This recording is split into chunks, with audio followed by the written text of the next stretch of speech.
But first, since arriving in China, Prime Minister Anthony Albanese has been peppered with questions about whether Australia would help defend Taiwan in the event of a Chinese attack.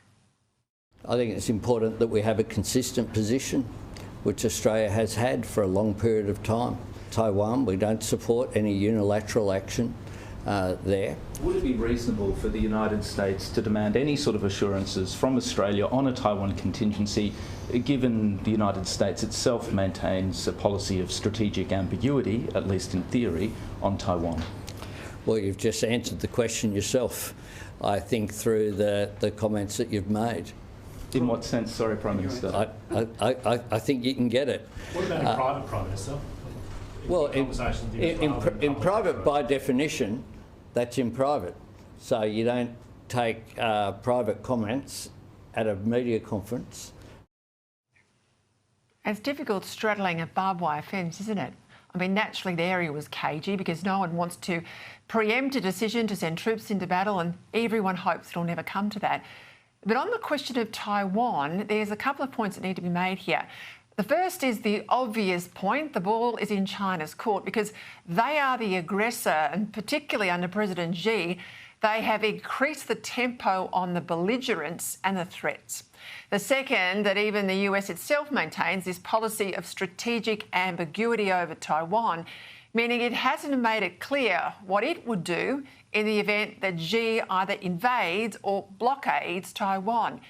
And the third, but perhaps most important point here, isn't whether or not Australia would defend Taiwan, but whether Australia, under an Albanese government, remains committed to the US alliance. If Australia remains committed to its long-standing US security partnership and America does defend Taiwan, Australia will have to be involved. Now, there are no ifs or buts here.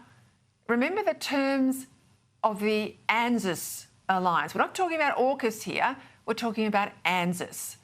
That in the event of an armed attack on any of the parties, they will, and I quote, act together to meet the common danger.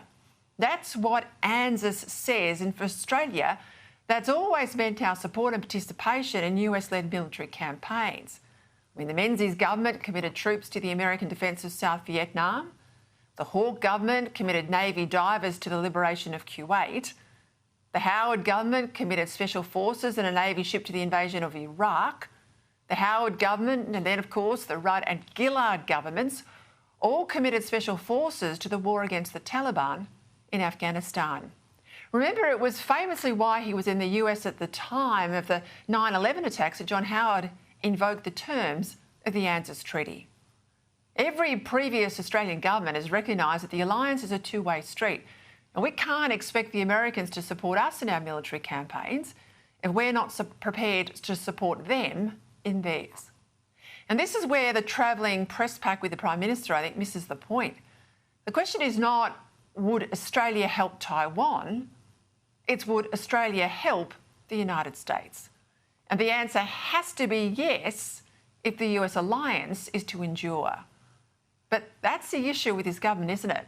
Just how committed they are to the US alliance. Remember when the Albanese government refused to send a frigate to the Red Sea in December 2023.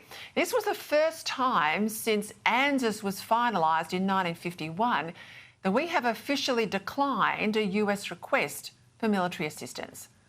Now, couple that with the PM's contrasting attitude to the American and the Chinese leaders. Albanese is currently in China for 6 days. Now, that's a remarkably long trip for any Prime Minister.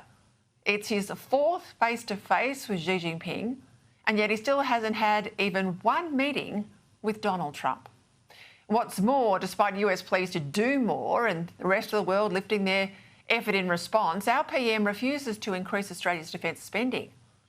And it's not just Donald Trump that's wanting this, but his own defence review, plus his Labor predecessor Kim Beazley, all of whom have recommended an increase of at least 3% of GDP. That's why the AUKUS submarine deal is now at risk. Because why would the US give us 3 of their submarines unless they were confident that they'd be on America's side in any fight? On everything, on any fight, not just Taiwan. Because if we want the Pax Americana to survive, this unprecedented era of global peace in general terms, then we cannot expect the Americans to do all the heavy lifting on their own. There's a reckoning on the way. I think few Australians really appreciate just how grave things are.